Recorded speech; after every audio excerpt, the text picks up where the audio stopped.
আমি আপনাকে একটা কথা বলি ফাঁকে, আমি আল্লাহর কাছে শুকরিয়া আদায় করি লক্ষ কোটি গুণ যে আমাকে এরকম একটা সংগঠনে যোগ দেওয়ার মতো একটা অবস্থা আল্লাহ সৃষ্টি করে দিয়েছেন। আমি এখানে এসে নেতৃত্ব কি জিনিস শিখেছি, আমি এখানে এসে দেশপ্রেম শিখেছি, আমি এখানে এসে শৃঙ্খলা শিখেছি, আমি এখানে মেরুদণ্ড সোজা করে সত্য কথা যত বড় লোক হোক, যত বড় পদাধিকারী হোক, দৃঢ়তার সাথে বলা শিখছি আমি। এই যে বেল্টটা পরেছিলাম আমি কোমরে, এটা আমাকে শক্ত করেছে, কিন্তু আমি খুব স্পিডলি বলি। আপনি স্যার ড্রেসের কথা বলছিলেন, আমি ড্রেস সম্পর্কে একটু জানতে চাই, তখন আপনাদের ড্রেসটা কি ছিল স্যার, সেটা যদি একটু বলে দেন, আপনি কন্টিনিউ করেন। ও, আমাদের ড্রেসটা ছিল পিটির জন্য হাফ প্যান্ট আর ওই সাদা এক্সারসাইজ গেঞ্জি, আর এমনি প্যারেডের জন্য ছিল খাকি পোশাক, ফুল শার্ট, ফুল খাকি শার্ট, খাকি প্যান্ট, আর এখানে ছিল ওই সেনাবাহিনীর দুই রাইফেল, মাঝখানে পদ্ম ফুলটা লাল, আচ্ছা ওইটাই। আর ক্যাপ ছিল ওই এখনকার মতো ফুল ছিল না, লাগানো ছিল ক্যাপটা। কি রঙের ক্যাপ ছিল স্যার? আর্মি এখনকার, রাইট। আর সেলুট ছিল এইটা, আমরা এই সেলুটটা দিতাম, এখন তো হয়েছে এইটা, আমাদের সময় ছিল এইটা। আচ্ছা আচ্ছা, এরপরে ট্রাক তো আসে না, 12টা 1টা বাড়ি ভাই ট্রাক করে চপ যাও গো এই সেই করে ভাগাই দিত। 5টার সময় ট্রাক আসলো, বলছে যে উঠো। এই কেউ খাইলো, কেউ খায় নাই, কেউ পাউরুটি খাইছে, কেউ এটা খাইছে সেটা খাইছে। ট্রাকে উঠলাম, ট্রাক চলতে শুরু করলো। কমার্স কলেজ থেকে বেরিয়ে আগ্রাবাদ থেকে কদমতলী রাজদিন বাজার গিয়ে কি জানি জিনিসপত্র কিনলো, ওগুলা কিনে আস্তে আস্তে বাজেট বসতামি। আমরা তখনও জানি না কোথায় যাচ্ছি, হঠাৎ দেখি বাঁক নিল চিটাগাং ক্যান্টনমেন্টের দিকে। তখন আমরা বুঝলাম যে এইদিকে কোথাও হবে হয়তো। চলছে চলছে চলছে একেবারে ক্যান্টনমেন্টের শেষ মাথায় বালুচরা মাঠ, এটা হলো ওই চানমারি হয় ফায়ারিং রেঞ্জ আর কি, ওখানে নিয়ে নামানো। আরে খোলা মাঠ, ওখানে ওই ট্রেনিং এর জন্য এই তাবু এগুলো সব আমাদেরকে ফিট করতে হবে। এই তাবু টানালাম, অনেক তাবু, প্রায় 500 ছেলে থাকবে আর কি। তাবু টানাইয়া আমরা ওই বৃষ্টি হলে যেন পানি টানি না হয় এগুলো রাস্তা করতেছি। এমন সময় দেখি যে সিলেট মেডিকেল কলেজ আসা নামলো, ওদেরকে নামার সাথে সাথে বলছে যে এই টাঙ্কি গুলো পুরাও, পানি এনে ওখান থেকে টাঙ্কি পুরাও। ওরা পানি টানতেছে আর চিৎকার করে করে বলতেছে, কে কইছে আমার ইউটিসি হরতাম আইয়া, এটা হলে কি হইব, ডাক্তার হইলে কত মেজর কর্নেল আমার পিছে পিছে ঘুরবো, আমি দুষ্টামি করি বলি কিটা ডাক্তার ভাই কি হয়েছে, বলে ভাই হইন না, কালকে রাত্রে ট্রাকে উঠছি, আজকে এই সন্ধ্যায় এসে নামাইছে, এখন বলে এগুলো ভরানোর জন্য।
দর্শক এবং শ্রোতাবিন্দু, আসসালামু আলাইকুম।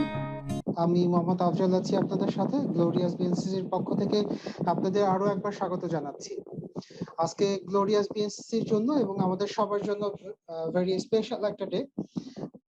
এক কথায় বলা যায় যে গ্লোরিয়াস বিএনসিসি আজকে নতুন একটি জগতে প্রবেশ করতে যাচ্ছে।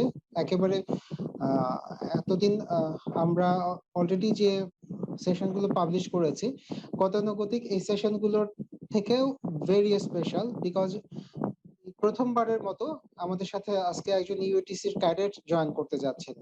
সেই 70 দশকের একজন ক্যাডেট অলওয়েজ ক্যাডেট। সো এখনো ক্যাডেট হিসাবেই তিনি আমাদের সাথে আজকে জয়েন করতে যাচ্ছেন। আমরা খুবই সৌভাগ্যবান যে আমরা তার মুখ থেকে আজকে শুনতে পাবো সেই 70-এর দশকে ওনারা কিভাবে ক্যাডেটশিপটা করেছেন, ওনাদের কার্যক্রম কিভাবে হতো, ক্যাম্প কিভাবে হতো, পিটি প্যারেড কিভাবে হতো, আমরা যেমনটা বিএনসিসি করেছি বা এখন বিএনসিসি যেমনটা হচ্ছে তেমন থেকে তখনকার বিএনসিসিটা কতটা পার্থক্য ছিল। তো চলুন দর্শক বিন্দু, আমরা আমাদের আজকে গেস্টের সাথে পরিচিত হই, তার মুখ থেকে তার জীবনের গল্প কথাগুলো শুনি। হ্যালো, আসসালামু আলাইকুম স্যার, কেমন আছেন? আলহামদুলিল্লাহ, অত্যন্ত ভালো আছি আল্লাহর রহমতে। আপনি কেমন আছেন? আমি আলহামদুলিল্লাহ স্যার ভালো আছি। স্যার আপনার পরিবারের সবাই ভালো আছে? এই প্যান্ডেমিক যে সিচুয়েশনটা যাচ্ছে, যে আমাদের দেশ সারা পৃথিবী যে সাফার করছে, এর ভিতরে আপনি এবং আপনার পরিবারের সবাই ভালো আছেন স্যার? আলহামদুলিল্লাহ, মহান আল্লাহ তাআলার অশেষ কৃপায় আমি আমার পরিবারের সবাই আমরা ভালোই আছি, শুকর আলহামদুলিল্লাহ। আলহামদুলিল্লাহ স্যার, আমরা চাই যে আপনারা দীর্ঘজীবী হন, সুস্বাস্থ্যের অধিকারী হন এবং আমাদের সবার জন্য দোয়া করুন, কারণ আপনারা দোয়া করলে আমরা সামনে উত্তরোত্তর আরো ভালো কিছু করতে পারবো। আলহামদুলিল্লাহ, মাশাআল্লাহ, আলহামদুলিল্লাহ। স্যার আমরা আজকে খুবই এক্সাইটেড, কারণ হচ্ছে গ্লোরিয়াস বিএনসিসি এই প্রথম ইউটিসির কোনো ক্যাডেটের সাক্ষাৎকার নিতে পারছে। সেই সময়কার মানে ক্যাডেটশিপটা কেমন ছিল, তখন তো বিএনসিসি ছিল না, তখন ইউটিসি ছিল। সো সেই নামের ক্যাডেটশিপটা কেমন ছিল, সেই প্রতিষ্ঠানটা কেমন ছিল, আপনারা কিভাবে ক্যাডেটশিপটা করেছেন, আপনাদের ক্যাম্পগুলো কেমন হতো, আপনারা কিভাবে জয়েন করতেন, সবকিছু শুনতে শুনতে চাই। আপনার কিছু লেখা দিয়ে অলরেডি আমরা টুকটাক কিছু জেনেছি, আপনার কিছু লেখা আমরা পাবলিশ করে আমাদের সৌভাগ্য হয়েছে, বাট আমরা আজকে টোটালটা শুনতে চাই, যত সময় লাগুক না কেন আমরা আজকে টোটালটাই শুনতে চাই। স্যার আমি প্রথমেই যেটা জি। জানতে চাই, আপনি আমরা অলরেডি আমাদের ভিউয়ারদের কাছে আপনার নাম, আপনার কিছু ছবি, কিছু জিনিস অলরেডি শেয়ার করেছি। তো তারপরে স্যার আপনি যদি নিজ মুখে আপনার নামটা বলেন এবং কোন প্রতিষ্ঠান থেকে আপনি ইউটিসি ক্যাডেটশিপটা করেছিলেন সেটা, এবং সেটা কত সালে ছিল সেটা যদি একটু আমাদের সাথে শেয়ার করেন। ধন্যবাদ। আমি Mohammad Mushir Rahman Bhuiyan, ex UOTC cadet. আমার চিটাগাং সরকারি কমার্স কলেজ থেকে আমি 1976 সালে ইউটিসিতে যোগদান করি। এটা ছিল চট্টগ্রাম বিশ্ববিদ্যালয় ব্যাটালিয়নের অধীনে ব্রাভো কোম্পানির অধীনস্থ government college of commerce detachment, আমাদের যেটা সেটাকে বলা হতো। আমাদের হেডকোয়ার্টার ছিল চিটাগাং কলেজ।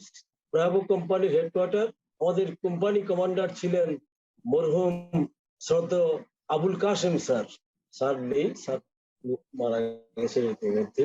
তো আমি একটা সেশনে ইউটিসি ছিলাম 76-77 সালে, এবং 77 সালের জানুয়ারি কি ফেব্রুয়ারিতে চট্টগ্রাম ক্যান্টনমেন্টে বালুচরা মাঠে ক্যাম্প অনুষ্ঠিত হয়েছিল।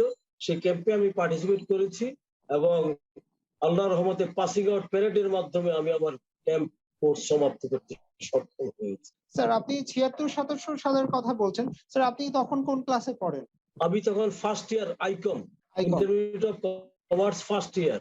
77 সালে পাশ করেছি, পরীক্ষা 77 দিয়ে। স্যার আপনি যেটা বলছিলেন যে চিটাগাং ইউনিভার্সিটির আন্ডারে ছিল, স্যার এখন বিএনসিসি যেটা হচ্ছে যে হেডকোয়ার্টারের অধীনে 3টা উইং আছে, আর্মি উইং এ 5টা রেজিমেন্ট আছে, জি। নেভালে 5টা ফ্লোটিলা আছে, এয়ারে 3টা স্কোয়াড্রন আছে।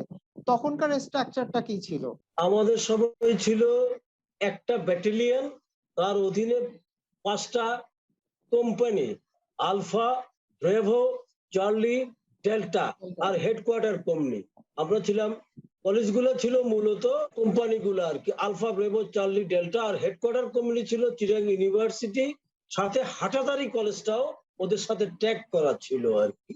এই এরকম ছিল আমাদের সময়, শুধু আর্মি উইংটা ছিল, অন্য কোনো উইং ছিল না, এয়ারফোর্স বা নেভি এগুলো ছিল না। মানে আমরা যদি একটু আলাদা করে বলি, এখন যেভাবে ডিভাইডেড আছে 3টা বাহিনীর জন্য 3টা উইং, তখন ওরকম ছিল না।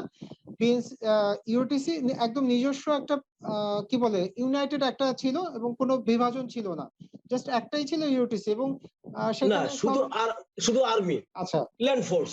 আচ্ছা, আমরা ল্যান্ড ফোর্সে ছিলাম, এয়ারফোর্স নেভি ছিল না। এয়ারফোর্স নেভি ছিল স্যার, নাকি শুধু আর্মি ছিল? না না না না না, এয়ারফোর্স নেভি ছিল না, শুধু ল্যান্ড ফোর্স।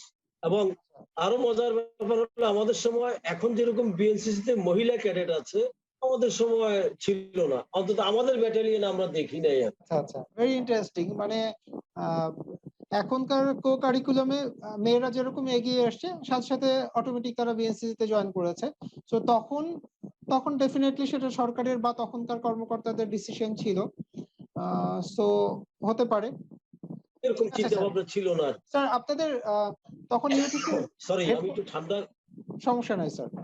ইউটিসির হেডকোয়ার্টার কোথায় ছিল স্যার? এটা ঢাকায় ছিল, আমি যতদূর জানি আর কি। ঢাকায় ছিল ইউটিসির হেডকোয়ার্টার। আর আমাদের চিটাগাং ডিভিশনেরটা ছিল চিটাগাং ইউনিভার্সিটিতে। মেজর নাজিমউদ্দিন স্যার ছিলেন তখনকার কমান্ডার আমাদের এখানে। মেজর পরে লেফটেন্যান্ট কর্নেল হয়েছিলেন উনি। ওই মেজর নাজিমউদ্দিনকে চিনতাম। আর ক্যাডেট র্যাঙ্কের তো ছিলেন বিভিন্ন আমাদের বড় ভাইরা, স্যারেরা ছিলেন। ক্যাডেট অ্যাডজুটেন্ট ছিলেন আমার সময়ে হাশেম ভাই, উনি এখন কানাডায় আছেন বর্তমানে। RSM, উনার নামটা আমি ঠিক মনে করতে পারতেছি না, উনি চিটাগাং ইউনিভার্সিটির বড় ভাই ছিলেন। আর আমাদের CSM কোম্পানি সার্জেন্ট মেজর যেটা আর কি, মনোয়ার ভাই, উনি মারা গেছেন, চিটাগাং কলেজের ছাত্র ছিলেন। পরে উনি ক্যাডেট অ্যাডজুটেন্ট হয়েছেন আমি শুনছি। আচ্ছা স্যার, আমি আসলে জানতে চাই যে সেই ইন্টারমিডিয়েট লাইফে যে আপনি বিএনসিসিটা করলেন, সরি ইউটিসিটা করলেন, আমি নিজে বিএনসিসির ক্যাডেট, তো এই জন্য বিএনসিসি ওয়ার্ডটা বারবার মুখ থেকে চলে আসে। কেন? প্রবলেম, কোনো অসুবিধা নাই, আমরা তো এখন এক। রাইট স্যার, আপনাকে কেন মনে হলো যে আপনি ইউটিসিতে যোগ দিবেন? কেন মনে হলো যে ইউটিসিতে যোগ দিবেন? ফাইন, এটা দারুণ প্রশ্ন করছেন, অত্যন্ত মূল্যবান একটা প্রশ্ন করছেন। আমি born and brought up Chittagong port ট্রাস্টে। আমার বাবা চিটাগাং পোর্টে চাকরি করতেন, পোর্ট কলোনিতে আমার বাসা। আমি 1958 আমার জন্মসাল। ওই কলোনিতে থাকা অবস্থায় 1965 সালে পাক ভারত যুদ্ধটা শুরু হয়েছিল। আমাদের কলোনির মাঠের মধ্যে এলাকার এই যুবক ছেলেদেরকে নিয়ে মুজাহিদ নামে একটা বাহিনী ছিল। ওই মুজাহিদের ট্রেনিং দিত বাঁশের লাঠি নিয়ে ওনারা। এদের এই লেফট রাইট আমার খুব ভালো লাগতো। এরপরে আমার পাশে ছিল চিটাগাং নেভেল বেস, এখন যেটা ইসাখা, চিটাগাং ইসাখা নেভেল বেস যেটা, ওইটা ছিল। ওনারা বিভিন্ন দিবসে আমাদের কলোনির সামনে দিয়া মার্চ করে যেত। আমার এই ডিসিপ্লিন লাইফটা খুব ভালো লাগতো। তো আমি ওই স্কুলে থাকতে কাপ ছিলাম, স্কাউটিং করতে পারি নাই। তো ওখান থেকে আমার একটা ভালো লাগা আর কি, সুশৃঙ্খল একটা বাহিনী, পোশাক আশাক, স্পিডনেস, এটা আমাকে মোহিত করছিল। আমি কমার্স কলেজে ভর্তি হওয়ার পর আমার কলেজে আগে ছিল BCC, JCC, এই ধরনের টুকটাক আর কি। একদিনে দেখলাম এগুলো সবগুলোকে একসাথ করে ইউটিসির প্রথম ফার্স্ট বেঞ্চ কিন্তু কমার্স কলেজে আমরাই। আমার সময়, আমার আগে কমার্স কলেজে ওই যে BCC, JCC এগুলো ছিল। ইউটিসি হওয়ার পর উপর লেভেলের লোকেরা আসলেন, মেজর স্যারও আসলেন, আইসে একটা বক্তৃতা দিলেন। দেওয়ার পরে রিক্রুট হবে, তো আমরা রিটেন পরীক্ষা দিলাম, IQ টাইপ পরীক্ষা, আবার ভাইভাও হলো, পাস করলাম, ইউটিসিতে ভর্তি হলাম। খুব ভালো লাগলো, নিজেকে সোলজার একটা ভাব নিজের মধ্যে পোষণ করতাম আর। স্যার, মানে খুবই ভালো লাগছে আপনার সেই সময়কার স্মৃতিচারণগুলো শুনে। আসলে আমরা তো ওইভাবে আমাদের দেখার সৌভাগ্য হয়নি, এবং তখনকার আপনাদের পরিবেশ, পারিপার্শ্বিকতা এবং আবেদন বর্তমান সময়ের থেকে সম্পূর্ণ আলাদা ছিল। আপনি পাক ভারত যুদ্ধের কথা বলছেন, এর পরপরই বাংলাদেশ স্বাধীনতার যুদ্ধ গেছে। তো তখনকার মানুষের মানসিকতা, মানুষের দেশপ্রেম সবকিছু একেবারে ডিফারেন্ট ছিল এবং কড়কড়ে তাজা ছিল। এখন তো আমি যেটা বলি, আপনি স্যার কেমন বলবেন জানি না, বাংলাদেশে অনেকটা কারাপ্টেড হয়ে গেছে, হয়তো তখন এরকম ছিল না। আমরা যেটা বিলিভ করি, তখনকার মানুষ অনেক ফ্রেশ ছিল, মানসিকতা সবকিছু ফ্রেশ ছিল, তাদের জীবনটা সলিড ছিল অনেক। ছিল না, টোটালি ছিল না। মান্যগণ্য মূল্যবোধের চরম উৎকর্ষতা ছিল। এখন যেভাবে মূল্যবোধের অবক্ষয়, এটা ছিল না। তো আমি ফাঁকে একটা কথা বলবো, আমি অ্যাজ এ ইউটিসি ক্যাডেট বা বিএনসিসি ক্যাডেট, এই মূল্যবোধের চরম অবক্ষয়ের সময়ও বিভিন্ন জায়গায় যে মিসক্রিয়েন্টসরা বিভিন্ন ভাবে ধরা পড়তেছে, এটা সেটা সন্ত্রাসী, আল্লাহর রহমতে একজন এক্স ক্যাডেটের নামও কেউ বলতে পারবে না রানিং বা এক্স ধরা পড়ছে। যে ওই যে আমরা ট্রেনিংটা, স্পিরিট, মাতৃভূমির প্রতি, দেশের প্রতি প্রেম, আমাদের শিক্ষা আমাদেরকে ওই অবক্ষয়ের দিকে নেয় নাই। এটা আমি গর্ব করে বলতে পারি, আমার খুব ভালো লাগে। আমি যে কোনো মিটিং এ এগুলো বলি যে আমরা, আমাদের ক্যাডেটরা এখনো সলিড আছে, তারা অবক্ষয়ের দিকে যায় নাই, রানিং বলেন বা এক্স বলেন। ডেফিনেটলি স্যার, এটা মানে আপনার থেকে আমরা অনেক অনেক জুনিয়র, বাট আমি বিএনসিসি শেষ করেছি তাও 12 বছর হয়ে গেছে। আমরাও কখনো দেখিনি যে একজন ক্যাডেট সে কখনো বিপথে যায়নি। তার লাইফ স্টাইল আলাদা হতে পারে, এক একজন ভ্যারি করে, কিন্তু কখনো কেউ নেগেটিভ লাইফ লিড করেনি। এক্স্যাক্টলি।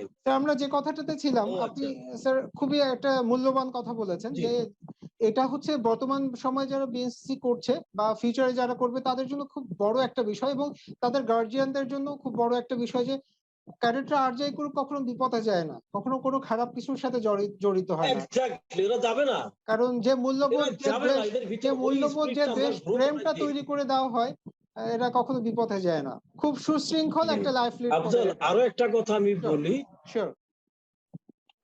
আমি আপনাকে একটা কথা বলি ফাঁকে, আমি আল্লাহর কাছে শুকরিয়া আদায় করি লক্ষ কোটি গুণ যে আমাকে এরকম একটা সংগঠনে যোগ দেওয়ার মতো একটা অবস্থা আল্লাহ সৃষ্টি করে দিয়েছেন।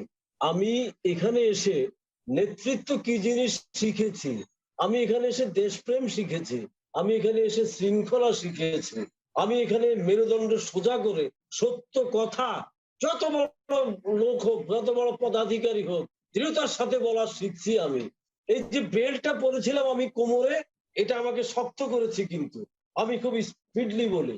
আমার চাকরি জীবনে আমি 34 বছর চাকরি করছি, অর্ধেকের বেশি সময় আমার প্রতিষ্ঠান আমি অফিসার অ্যাসোসিয়েশনের নেতৃত্ব দিয়েছি।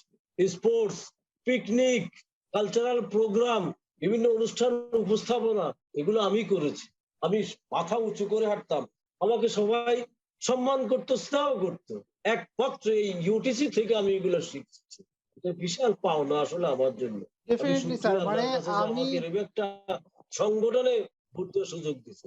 রাইট স্যার, মানে আমি আমাদের দর্শকদের জি জন্য একটা কথা বলি স্যার, আপনি মাত্র 2 বছর ইউটিসির সাথে জড়িত ছিলেন। জি, এখনকার বিএনসিসির সাথে যারা ছিল তারা যদি দেখে এক্স্যাক্টলি। যে সেই 2টা বছর আপনার ভিতরে যে কনফিডেন্সটা আর আপনি যে বিশেষণগুলো দিয়েছেন সেগুলো যেভাবে গড়ে দিয়েছে, তো এইটাই হচ্ছে সবচেয়ে বড় পাওয়া। লাইফে কে কি হবে সেটা তার কোয়ালিটি, তার ক্যাপাবিলিটির উপরে এক্স্যাক্টলি, নির্ভর করবে, কিন্তু যে যেখানেই থাকুক না কেন সে 8-10 জন মানুষের থেকে আলাদা, তাকে আলাদা করে রিকগনিশন করা যায়। আমি আফজল যখন মেট্রিক ক্লাস 10 বা 9 পড়ি, একটু ব্যান্ড হয়ে হাঁটতাম, ওই আপনার মতো একটু বললেন যে একটু ব্যান্ড হয়ে হাঁটতাম। যে ইউটিসিতে গেলাম, ক্যাম্পটা ঘুরে আসলাম, আমি সোজা হয়ে গেছে, একদম সোজা, আমার আর ব্যান্ডনেসটা নাই। এই যে বিরাট ব্যাপার। Right sir. সো একটা দুঃখ কি লাগে স্যার জানেন, মানে আমার কাছে মনে হয় যে বাংলাদেশের সব প্রতিষ্ঠানে জি, এই ক্যাডেটশিপটা বাধ্যতামূলক করা উচিত। কারণ একটা ছেলের ক্যারিয়ার গঠনের জন্য, জীবন গঠনের এক্স্যাক্টলি, জন্য বিএসসি বা ইউটিসি বা ক্যাডেটশিপটা যে কি পরিমাণ ভূমিকা রাখে, এবং এটা দেশের প্রত্যেকটা কাজে কাজে লাগে। অসম্ভব অসম্ভব রকম কারণ প্রাকৃতিক দুর্যোগ বলেন, সামরিক বিশাল ভূমিকা। যে কোনো সহযোগিতা বলেন, সবকিছুতে এই ক্যাডেটরা প্রস্তুত থাকে, যে কোনো কাজে তাদেরকে খাটানো যায়, এবং তারা এই মানসিকতা নিয়ে অলওয়েজ বিরাজ করে। ডেফিনেটলি, আমৃত্যু তারা থাকে যে আমাদের কখনো ডাক আসবে, আমরা কখন নিজেদেরকে সেখানে নিয়োজিত করব, সেই প্রস্তুতিতে আমাদের সবার সবসময় থাকে। আপনি স্যার সেই 70 একদম দশক থেকে এখনো একদম সেই একদম প্রিপারেশন নিয়ে সত্য বসে কথা আছেন। বলছেন। আপনি সেই 70 দশক থেকে স্যার এখনো সেই প্রিপারেশন নিয়ে বসে আছেন। Definitely, right sir. ডেফিনেটলি, আমার দেশ ডাকলে আমি এখনো যাব, আমি এখনো যেতে প্রস্তুত। আমি ওই আমার চাকরি জীবনে আমাকে টেবিল ওয়ার্ক ছাড়াও কিছুটা বাইরে ফিল্ড ওয়ার্কও করতে হয়েছিল। গ্যাস ডিস্ট্রিবিউশন কোম্পানিতে, বুঝেন, সিএনজি স্টেশন, বড় বড় ইন্ডাস্ট্রি, ডিফল্টার কাস্টমার ধরতে যেতাম আর কি। ওরা মাঝে মাঝে একটু ফোর্স খাটানোর চেষ্টা করতো, এই ইয়া করতে করতে পিস্তল বাইর করে, হকি স্টিক বাইর করে। আমি হঠাৎ খেয়াল করলাম, আরে আমি একজন ইউটিসি ক্যাডেট, আমি এই সমস্ত তো ভয় করবো না তো। আমি বললাম যে এগুলো আমারও দেখাইয়েন না। আমার সাথে সাথে আমার অফিসাররাও, স্যার আমরা আছি, স্যার আমরা আছি বলতো। ওই যে ইউটিসির স্পিরিটটা আমার বিশাল ব্যাপার। সামরিক প্রশিক্ষণ এটা বিশাল ব্যাপার। Definitely sir, definitely. এবং আমরা এই কথাগুলোই আমাদের বর্তমান প্রজন্মের কাছে নিয়ে আসতে চাই, তারা যেন আরো কনফিডেন্স পায়, তারা যেন আরো নিজেদেরকে উদ্বুদ্ধ করে, এখান থেকে আরো বেশি শিক্ষাটা নিতে পারে। আমি ওদেরকে বলছি তো, আমি বললাম যে ভাই তোমরা যদি ভালো করো আমাদের ভালো লাগবে, কারণ তোমরা আমাদের মানে উত্তরসূরি, তোমরা আমাদের ছোট ভাই, তোমাদের বদনাম হইলে আমাদের খারাপ লাগবে। স্যার দোয়া করেন। আমি বললাম যে হ্যাঁ, এরকম স্পিরিট রাখো তোমরা। ওই আমার সময়ের ট্রেনিং এর সময় একটা কথা বলে আফজল, মানে আর্লি শুরু করলাম নাকি? না না, সমস্যা নাই, সমস্যা নাই। আমার সময় ট্রেনিং হচ্ছে আমাদের কলেজে। আচ্ছা, আমাদের কলেজে আমরা প্যারেড, রাইফেল এক্সারসাইজ এগুলো করছি। রাইফেল মানে ডামি রাইফেল গুলা। একটা রাইফেলের ওই বোলটা একটু লুজ ছিল। আমাদের সিনিয়র ক্যাডেট স্বপন ভাই আমাদেরকে কমান্ড দিচ্ছিলেন। উনি রাইফেলটা এক পাশে রেখে কমান্ড দিচ্ছেন। হঠাৎ চিটিং ইউনিভার্সিটির এক স্যার, কাজী স্যার, স্যারের নামটা আমি পুরোপুরি জানি না, ম্যাথমেটিক্স এর টিচার ছিলেন। স্যার এসে হাজির, স্বপন তোমার আর্মস কোথায়? স্বপন ভাই বললো, স্যার ওই তো মানে ওটা ওখানে গেল, পয়সাটা ভাঙা তো, ভাঙা দেখে তুমি ফেলে দেবা, উঠাও। হাই পুট, স্বপন ভাই হাই পুট করলেন, double mark time advance. Swapan ভাইকে বলছে ওই আগ্রাবাদের পিডব্লিউডি ক্যান্টিন থেকে, আমার কমার্স কলেজ থেকে আগ্রাবাদের পিডব্লিউডি ক্যান্টিন হবে 1 থেকে 1.5 কিলোমিটার। এই স্বপন ভাই দৌড়াচ্ছেন এটা নিয়ে নিয়ে, দৌড়াতে দৌড়াতে ওখানে রাস্তার মানুষজন সব অবাক হয়ে তাকা দিয়েছে। স্বপন ভাই তো থামে নাই, ওই পিডব্লিউডি ক্যান্টিন ছুঁয়ে এসে আবার গো প্যারেডে যাও। এরকম করা ছিল আমাদের ট্রেনিংটা কলেজে। আর পিরিয়ডের কথা বললেন, আমার সময় আমার কলেজ থেকে আমার বাসা ছিল প্রায় 5 কিলোমিটার হবে, আগ্রাবাদ নিউমরিক বন্দর এলাকা, পোর্টের এলাকা। তো আমাদের পিটি হতো শুক্রবার দিন 6টায়। শীতের দিন 6টা মিনস তো বিশাল ব্যাপার, গাড়ি ঘোড়া থাকে না, তখনকার দিনে ঘড়িও ছিল না অ্যাভেলেবেল।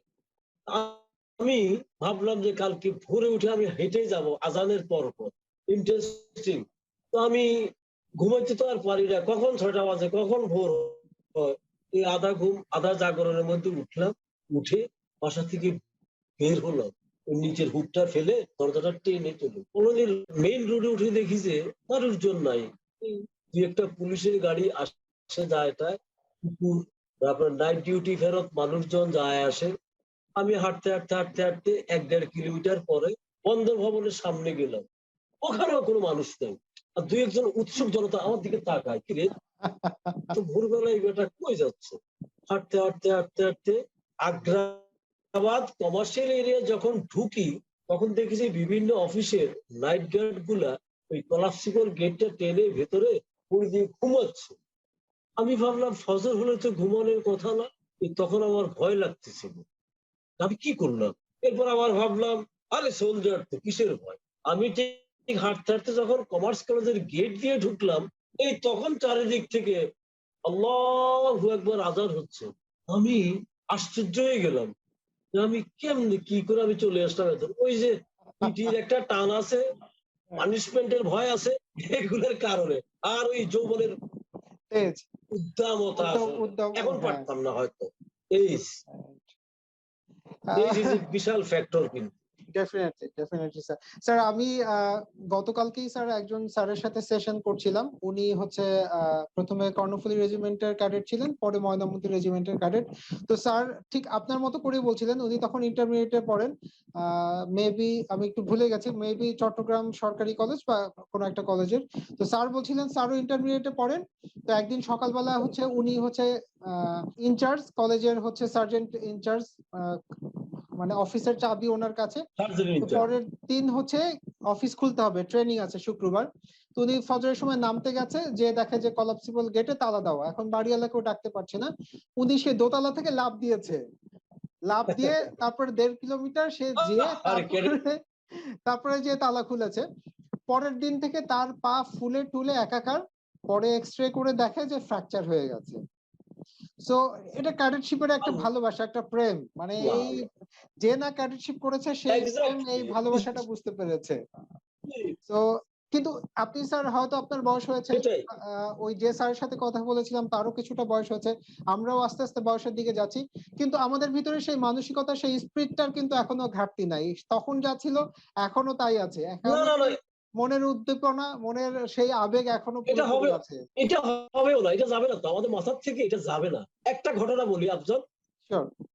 আমার এক ফ্রেন্ড, আমি তখন কুমিল্লায়, সে ব্রিগেডিয়ার জেনারেল কুমিল্লা ক্যান্টনমেন্টে পোস্টিং নিয়ে এসছে, একেবারে বাল্য বন্ধু আর কি। তো কয়েকদিন পর পরে আমার বাসায় আসতো, আমাকে নিয়ে ঘুরতে বেরোতো। ঘুরতে বেরোলেই আমি আমার এই ইউটিসির গল্পগুলা করতাম। প্রায় 2 বছর পরে একদিন ঘুরা টুরা শেষ হয়েছে, আসছে এসে আমাকে বললো, দোস্ত তুই এই তোর ইউটিসির গল্পটা বহুবার আমার কাছে করছস, কোনোবার বাড়িয়ে বলস নাই, আমার কোনোবার বাদও দেশ নাই, ঠিক আছে যেখানে শুরু করতে এক জায়গায় এসে শেষ করতে। আমি বললাম যে দোস্ত, ওই যে যৌবনের চিপসটা বসাইছি মাথায়, সেটার থেকে বাড়বে কমবে না। সরি আফজল। নয় স্যার, আমরা স্যার আরো অনেক এই ঘটনাগুলো কথাগুলো শুনবো স্যার। আমি ছোট ছোট কয়েকটা কোয়েরি করি, কয়েকটা বিষয় জানতে চাই স্যার। আমি যখন ফার্স্ট বিএনসিসি শুরু করেছি, প্রথমে 303 দিয়ে প্র্যাকটিস করতাম, ফায়ার করতাম, তারপরে চাইনিজ রাইফেলটা দিয়ে করেছি। স্যার আপনারা প্র্যাকটিক্যালি কোন রাইফেলটা পেয়েছিলেন বা আপনারা কি ফায়ার করার সুযোগ পেয়েছিলেন, আচ্ছা, সেটা একটু আমি শুনতে চাই। হ্যাঁ পেয়েছি পেয়েছি। আমরা কলেজে করতাম ওই ডামি গুলো দিয়ে, কলেজের ডামি। ক্যাম্পে গিয়েছি আর চিটাগাং ক্যান্টনমেন্ট আমাদেরকে প্রথমে দিয়েছিল ওই 303 গুলা ফুল থ্রো করার জন্য, ওয়াশ করার জন্য আর কি। 2 দিন শুধু এগুলো ওয়াশে করাইছে তারা। এখন আর ট্রেনিং ও করছে ওগুলো দিয়া। কলেজে যেমন শোল্ডার আর্মস বলে ঠাস করে উঠে ফেলতাম, ওখানে তো আর উঠে না। কি রে, পরে হাবিলদার কাছে, বস এগুলা হলো অরিজিনাল রাইফেল, কাটেন না। আচ্ছা, তো এগুলো দিয়ে করেছি। আর 10 রাউন্ড করে ফায়ার করেছি চাইনিজ অটোমেটিক দিয়া। 10 রাউন্ড করে ফায়ার করার সুযোগ পেয়েছি। আর এমনি বড় অস্ত্র দেখাইছে এলএমজি, ওগুলো দিয়ে আমাদেরকে মারার সুযোগ দেয় নাই। শুধু 303 ওই চিটাং ইউনিভার্সিটি, চিটাং ক্যান্টনমেন্টের চানমারিতে 10 রাউন্ড করে ফায়ার করছে, এই সুযোগ পেয়েছি।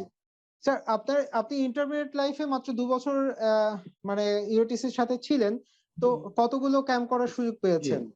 মানে আপনার সৌভাগ্য হয়েছে কি একটা না দুটো না একটা কয়টা? একটা অনলি একটাই? একটা কতদিনের ক্যাম্প একটা ছিল ক্যাম্পে সেটা? আমি করছি। একটা কতদিন একটা কতদিনের ক্যাম্প ছিল? এটা 15 দিনের ক্যাম্প ছিল। 15 ডেজ, 15 দিনের, হ্যাঁ। ওখানে পুরা চিটাগাং ডিভিশনের, চিটাগাং, সিলেট, নোয়াখালী, কুমিল্লা সব college, university, medical college, engineering college সবাই এসেছিল।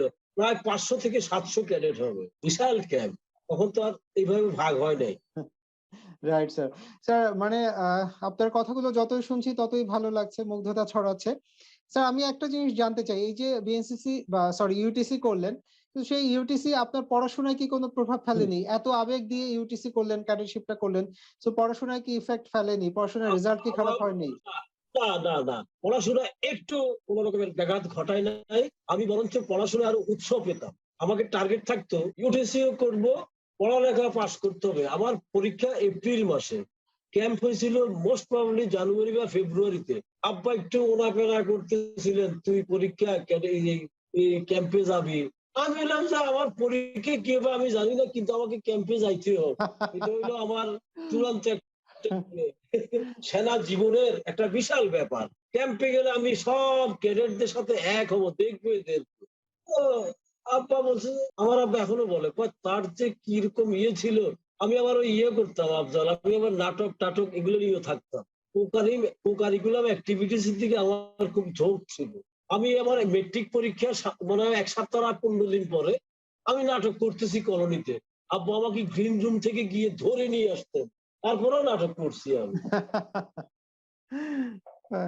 খুবই ভালো লাগছে স্যার। এগুলো আমি আমাকে খুব আপনার টানে। সেই ক্যাম্প জীবনের স্টোরি গুলো একটু শুনতে চাই, মানে ক্যাম্পে যাওয়া থেকে শুরু করে শেষ পর্যন্ত অ্যাক্টিভিটি গুলো কি হতো, আপনারা কি করতেন সারাদিন? হ্যাঁ, মানে সেই ঘুম থেকে শুরু, ওঠা থেকে শুরু করে ঘুমানোর আগ পর্যন্ত পুরো একটা দিনে কি কি করতেন সেগুলো একটু শুনতে সব চাই স্যার। বলবো, প্লিজ স্যার একটু বলেন স্যার, আমরা শুনতে সব চাই। বলবো। আর মজা তো এই জায়গায়, মজা তো এই জায়গায়।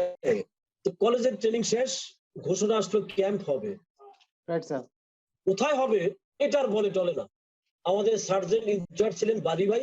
উনি জি। উনি বললেন তোমাদের ক্যাম্প হবে। কোথায় ক্যাম্প হবে এটার বলে টলে না। আমরা একটু ইনে বিনে জানতে চাইতাম যে বাড়ি ভাই ক্যাম্পটা কোথায় হবে। পানিশমেন্ট দেবো এখন, ট্রাক যেখানে গিয়ে থামবে ওখানে ক্যাম্প হবে, ট্রাক। আচ্ছা, তো আমাদেরকে বলছে অত তারিখে আসবা তোমরা, অত তারিখ সকাল 9টায় কলেজে আসবা। আমরা কলেজে গেলাম, ওই পিটির সাদা হাফ প্যান্ট আর ওই কোম্পানির সিলমারা গেঞ্জি, কমার্স কলেজ ডিটাচমেন্ট লেখা, এটা পরে দাঁড়া রইলাম পিটি শু পরে। সকাল 9টায়, মাইন্ড ইট। 10, স্যার আমি একটু পজ করি স্যার, 11টা, একটু 12টা, পজ করি স্যার। একটা ট্রাক আর আসে না। আপনি স্যার ড্রেসের কথা শিওর। বলছিলেন, আমি ড্রেস সম্পর্কে একটু জানতে চাই, তখন আপনাদের ড্রেসটা কি ছিল স্যার, সেটা যদি একটু বলে দেন, আপনি কন্টিনিউ করেন। ও, আমাদের ড্রেসটা ছিল পিটির জন্য হাফ প্যান্ট আর ওই সাদা এক্সারসাইজ গেঞ্জি। আর এমনি প্যারেডের জন্য ছিল খাকি পোশাক, ফুল শার্ট, ফুল খাকি শার্ট, খাকি প্যান্ট। আর এখানে ছিল ওই সেনাবাহিনীর দুই রাইফেল, মাঝখানে পদ্ম ফুলটা লাল, আচ্ছা। ওইটাই। আর ক্যাপ ছিল ওই এখনকার মতো এখনকার মতো ফুল ছিল না, লাগানো ছিল ক্যাপটা, কি রঙের ক্যাপ ছিল সেম স্যার? As army. এখন রাইট। আর সেলুট ছিল এইটা, আমরা এই সেলুটটা দিতাম। এখন তো হয়েছে এইটা, হ্যাঁ, হ্যাঁ। আমাদের সময় ছিল এইটা। আচ্ছা। আচ্ছা, এরপরে এরপরে ট্রাক তো আসে না, 12টা 1টা বাড়ি ভাই ট্রাক কই চপ যাও গো এই সেই করে ভাগাই দিত। 5টার সময় ট্রাক আসলো, বলছে যে উঠো। এই কেউ খাইলো, কেউ খায় নাই, কেউ পাউরুটি খাইছে, কেউ এটা খাইছে সেটা খাইছে। ট্রাকে উঠলাম, ট্রাক চলতে শুরু করলো।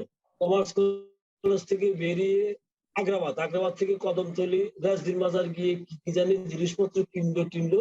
ওগুলা কিনে আস্তে আস্তে বাজেট বসতামি। আমরা তখনও জানি না কোথায় যাচ্ছি। হঠাৎ দেখি বাঁক নিল চিটাগাং ক্যান্টনমেন্টের দিকে। তখন আমরা বুঝলাম যে এইদিকে কোথাও হবে হয়তো। চলছে চলছে চলছে একেবারে ক্যান্টনমেন্টের শেষ মাথায় বালুচরা মাঠ। এটা হলো ওই চাঁদমারি হয় ফায়ারিং রেঞ্জ আর কি, ওখানে নিয়ে নামানো। আরে খোলা মাঠ, ওখানে ওই ট্রেনিং এর জন্য এই তাবু টাবু এগুলো সব আমাদেরকে ফিট করতে হবে। এই তাবু টাবু টানালাম, অনেক তাবু, প্রায় 500 ছেলে থাকবে আর কি। তাবু টাবু টানাইয়া আমরা ওই বৃষ্টি বৃষ্টি হলে যেন পানি টানি না হয় এগুলো রাস্তা করতেছি। এমন সময় দেখি যে সিলেক্ট মেডিকেল কলেজ আইসা নামলো। ওদেরকে নামার সাথে সাথে বলছে যে এই টাঙ্কি গুলো পুরাও, পানি এনে এনে ওখান থেকে টাঙ্কি পুরাও। ওরা পানি টানতেছে আর চিৎকার করে করে বলতেছে, কে কইছে আমার ইউটিসি হরতাম আইয়া, এটা করলে কি হইব, ডাক্তার হইলে কত মেজর কর্নেল আমার পিছে পিছে ঘুরবো, আমি দুষ্টামি করি বলি কিটা ডাক্তার ভাই কি হয়েছে? ভাই হইন না, কালকে রাত্রে ট্রাকে উঠছি, আজকে এই সন্ধ্যায় এসে নামাইছে, এখন বলে এগুলো ভরানোর জন্য। যাই হোক, এগুলো ভরে টরে দিলাম। দেওয়ার পরে ওই রাত্রে আর কিছু করে নাই, খাওয়াইলো বন খাবার, এগুলো খেয়ে শুয়ে রইলাম। ভোর বেলায় পিটি এই শুরু হইলো। ওখানে কিন্তু আবার আমাদের কলেজের স্টাফ না, এগুলা সব ক্যান্টনমেন্টের স্টাফরা একটা বাঘের মতো। এদের যেমন চোখগুলো বড় বড়, কথা বার্তাও কিন্তু ওরকম। তারপরে রাইফেল ফুল থ্রো, রাইফেল দিল। এই তপ্ত রোদের মধ্যে বসে এই রাইফেল গুলো পরিষ্কার করতে হবে। 2 দিন এই কাজটাই আমরা করলাম, 2 দিন রাইফেল পরিষ্কার। আমাদের গেঞ্জি দাগ শরীরে এমনি বসে গেছে। আর শুধু ডাবল, ওরা হাঁটার কোন স্কোপ নাই। আমি গোসল করে এসেছি, লুঙ্গি রোদে দিচ্ছি, ডাবল। আমরা গেলাম যে ডাবল করে ডাবল করে করে রোদে দিতে হবে। এই ডাবল চললো। এরপর রাইফেল এক্সারসাইজটা হতো ইবিআরসি গ্রাউন্ডে, ক্যান্টনমেন্টের ইবিআরসি গ্রাউন্ডে। অত্যন্ত সেন্সিটিভ একটা গ্রাউন্ড। ওই গ্রাউন্ডে কোনো ট্রেনই পায়ে হেঁটে পার হইতে পারে না, শুধু অফিসাররা পারবে। ট্রেনিরা ডাবল করে ওই মাঠ পার হইতে হবে। এটা করলাম। এইভাবে 2 দিন 3 দিন গেল। একদিন রুট মার্চ, সরি নাইট মার্চের কথা হইলো। রাত্রেবেলায় ক্যান্টনমেন্ট থেকে ফুল ইউনিফর্মে, আপনারা শুনছেন? হ্যাঁ, আমি শুনছি স্যার, আমি একটু নোট নিচ্ছি, এর ভিতরে কিছু কথা আসছে, আমি পরে জিজ্ঞেস করবো এই জন্য। আচ্ছা, শিওর। ফুল ইউনিফর্মে নাইট মার্চ হবে চিটাগাং ক্যান্টনমেন্ট থেকে পতেঙ্গা পর্যন্ত। কি মনে করে যেন মেজর স্যার ওইটা বাতিল করে দিলেন। হঠাৎ একদিন আমরা সকালে ফল ইন হলাম রাইফেল নিয়ে এক্সারসাইজের জন্য। উনি ইন্সপেকশনে আসছেন, এসেই একটা ছেলে বলছে তোমার ম্যাগজিন কোথায়? দেখেছি তার রাইফেলে ম্যাগজিন নাই। বাস, এই আজকে সারাদিন এই রাস্তা থেকে হাটাজারি রোড পর্যন্ত এই ম্যাগজিন খুঁজবা আসবার। আমরা ব্যাপারটা আন্দাজ করছি আর কি, রুট মার্চটা এটাই হবে আর কি, বা নাইট মার্চ যাই বলি এটাই হবে। আর এটা খুঁজতেছি কিসের কি পাওয়া যায়নি। সারা দিন আমরা ওই মাঠের মধ্যে। এক পর্যায়ে আমরা বিভিন্ন ডিটাচমেন্ট বা কোম্পানি আলাদা আলাদা হয়ে রাইফেল এভাবে জড়াই দিয়ে টায়ার হয়ে শুয়ে আছি ধান ক্ষেতের মধ্যে, মনে হয় যেন আমরা যুদ্ধের ময়দানে আছি। ওখানে গিয়ে এই সুবেদার সাহেবেরা বা হাবিলদার সাহেবেরা বক্তৃতা দিতেন, বিবৃতি দিতেন, আর্মি সম্বন্ধে বুঝাইতেন যে আমরা, এক সুবেদার বলতেছিলেন সেনাবাহিনীকে একটা মাটির দলা থেকে আর্মি শেপ দেই আমরা, মা বাবার ব্লাডটাকে খুলে বের করে ফেলে আর্মির ব্লাড ঢুকাই দেই। আর প্যারেডের সময় একটু এদিক সেদিক হইলে যা তা অকথ্য ভাষায় গালিগালাজ করতো। আপনার মন কি এখন কলেজের বারান্দায় ফিল্ডিং মারতেছে? এইভাবে সরকারের গরম ভাতের মারতে আসছে এখানে, এইভাবে ল্যাঙ্গুয়েজ ইউজ করতো। আমরা মেজরকে বলছি, আর মেজর বলছে যে ঠিকই আছে, এটাই তার ট্রেনিং। পিজের রান ঠিক করে ধরো, হয় নাই ঠাস করে এমনি মারতো। এরপরে ওয়াটার গার্ড, ওখানেও ডিউটি করছি। এগুলা খুব ইন্টারেস্টিং জায়গা। এক কন্ট্রাক্টর মাছ সাপ্লাই দিতেন, ওই বেটা পচা মাছ সাপ্লাই দিছে। মেজর তাকে ধরছে, ধরে বলছে যে তারে দিয়া এই ক্যাম্পেরিয়া যত কাগজ আছে সব পরিষ্কার করাবা। এই আমরা পরিষ্কার করাই। আর মেজর রাত্রিবেলায়, মেজর স্যার রাত্রিবেলায় বিড়ালের মতো পা টিপে টিপে টিপে টিপে কোয়ার্টার গার্ড ইন্সপেকশনে যাইতেন। ওই যে ওইটা আর কি, পাসওয়ার্ড বলে না, হ্যান্ডস আপ, তখন আসতো স্যার। আরে স্যার, এই পাসওয়ার্ডের ব্যাপারে আমার এক মজার ঘটনা আছে। ওখানে প্রতি রাত্রি ক্যাম্পে পেট্রোল ডিউটি করতে হতো, পেট্রোল ডিউটি করতে হতো সারা রাত। ব্যাটালিয়ন থেকে সব কোম্পানি 2-4 করে করে ডাকতো, বলতো যে 10টা থেকে 12টা এই কোম্পানি পেট্রোল ডিউটি, 12টা থেকে 2টা, এরা 6টা পর্যন্ত। তো আমার পড়লো 12টা থেকে 2টা, 10টার থেকে 12টা হলো চিটাগাং ইউনিভার্সিটি, 12টার থেকে 2টা আমার। তো আমাদের ক্যাম্পে আবার পাসওয়ার্ড ছিল। রাত্রে 10টার সময় শুতে যাওয়ার সময় ফুসফিস করে পাসওয়ার্ডটা জানাইতো। আমাদের ওখানে পাসওয়ার্ড গুলো হয়তো পিকুলিয়ার, আনকমন, আর পোলাপানে ছেলেরা মিসগাইড করতো ইয়ে করার জন্য আর কি, দুষ্টমি করে, দোস্ত আজকের পাসওয়ার্ড এইটা, আজকের পাসওয়ার্ড সেটা। একদিন পাসওয়ার্ড ছিল লাবড়া শেষ, আমাদেরকে লাবড়া খাওয়াতেছে, লাবড়া শেষ। আমি ভাবলাম যে ফান করতেছে, আমি এটা নেই নাই মনে, মানি নাই আর কি। আমি টয়লেট করতে গেলাম, টয়লেট করে আসার সময় ইট ওয়াজ 11টা রাত্রে। আমাকে বলছে যে হোল্ড, ক্যাম্প তো তখন অন্ধকার, লাইট থাকে না। আমি হোল্ড হলাম, আমাকে বলছে যে পাসওয়ার্ড। আমি তো লজ্জায় বলি না, যে ওরা আবার কিভাবে জানে এটা কোনো ফল্ট যদি হয়। এক পর্যায়ে ছেলে বলছে যে কি ব্যাপার, স্পিক আপ। আমি বলি না। এরপর বলছে যে হ্যান্ডস আপ। আমি হ্যান্ডস আপ, ডাবল ডাবল করে ওর সামনে গেছে, সে আমাকে চিনছে। আরে ভাই, একটু পরে আপনি গার্ড কমান্ডার হবেন, আপনি পাসওয়ার্ড জানেন, এটা একটা কথা হইলো? আমি বললাম যে ভাই, পাসওয়ার্ড তো বলছিল লাভরা শেষ, ওরা তো ফাজলামি করে। আরে ফাজলামি না, এটাই পাসওয়ার্ড। গো ডাবল, উল্টা ধমক দিয়ে আমাকে তাঁবুতে পাঠাইলো। আমি গেলাম, রাত্রে 10টা থেকে আফজাল আমার পেট্রোল ডিউটি শুরু হলো। পুরা আমি একজন সাথে নিয়ে, আমি তো গার্ড কমান্ডার, আরেকজনকে সাথে নিয়ে পুরো ক্যাম্প এলাকায় ঘুরতেছি কোথায় কিছু হচ্ছে কিনা। হঠাৎ করে দেখলাম একটা তাঁবুর সামনে থেকে সেন্ট্রি, একজন করে সেন্ট্রি আমার ডিউটি করতো, সে ফায়ার ফায়ার বলে চিৎকার করতেছে। আমি ভয় পেয়ে গেলাম, আমি দৌড়ে এসে বললাম যে কি হয়েছে? স্যার আগুন লাগছে ক্যাম্পে। কি আগুন লাগছে? আমার তো মাথা খারাপ, ধোঁয়া উঠতেছে। আমি আর দৃষ্টি না পিয়া দৌড়ে গেলাম অ্যাডজুটেন্টের তাঁবুর সামনে। আমি গিয়ে পরিচয় দিয়ে দেখলাম, স্যার আমাকে কি শুনতে পাচ্ছেন? স্যার মেজাজ খুব খারাপ আছে। কি হয়েছে? আমি বললাম স্যার, ওই নোয়াখালী চৌমুহনী কলেজের তাঁবুতে আগুন লাগছে। ওটা ছিল নোয়াখালী চৌমুহনী কলেজ। উনি বললেন যে আরএসএম কে বলো। ক্যাডেট অ্যাডজুটেন্ট আরএসএম কে বলতে বলছে। আমি আবার দৌড়ে গেলাম আরএসএম এর কাছে। উনি আবার খুব ভালোভাবে দিচ্ছেন, লাফতে উঠছেন। কি হয়েছে? আমি বললাম স্যার এরকম আগুন লাগছে। গেলাম, বলছে যে তাড়াতাড়ি অফিসার কমান্ডিং কে খবর দাও। স্যারেরা আবার থাকতেন আরেক জায়গায়। আমি ডাবল করে গেলাম ওখানে। এখন স্যারেরা তো বিভিন্ন ওই 4 পায়ের মধ্যে শুয়ে আছে, অন্ধকার। ওই যে আইকিউ, ক্যাডেটের তো আসলে আইকিউ থাকে। আমি শাউট করলাম, নোয়াখালী চৌমুহনী কলেজের অফিসার কমান্ডিং স্যার আমাকে শুনতে পাচ্ছেন? 3বার ডাক দিছে। স্যার বলছে কি হয়েছে? আমি কেন? আমি বললাম স্যার আপনার তাঁবুতে আগুন লাগছে। স্যার কি বুঝলেন কে জানে? নো ইম্পসিবল, আমার ক্যাম্পে আগুন লাগতে পারে না। আমি বললাম স্যার আপনাদের কাজী স্যার যাইতে বলছেন, স্যার একটু কাজে তুমি যাও, আমি আসবো। গেলাম, ওরা সব ক্যাডেট সবগুলো তাঁবুর থেকে বাইর করছে।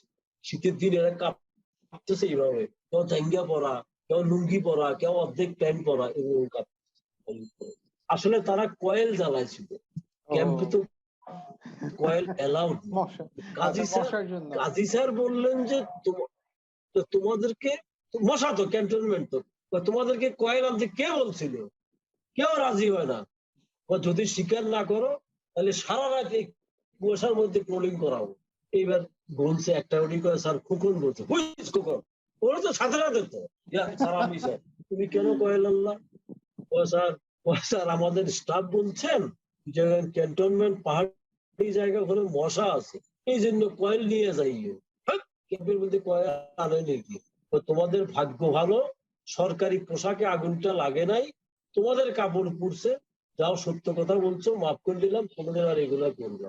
এই একটা স্মরণীয় ঘটনা আমার ছিল আর কি ক্যাম্পের লাইফে।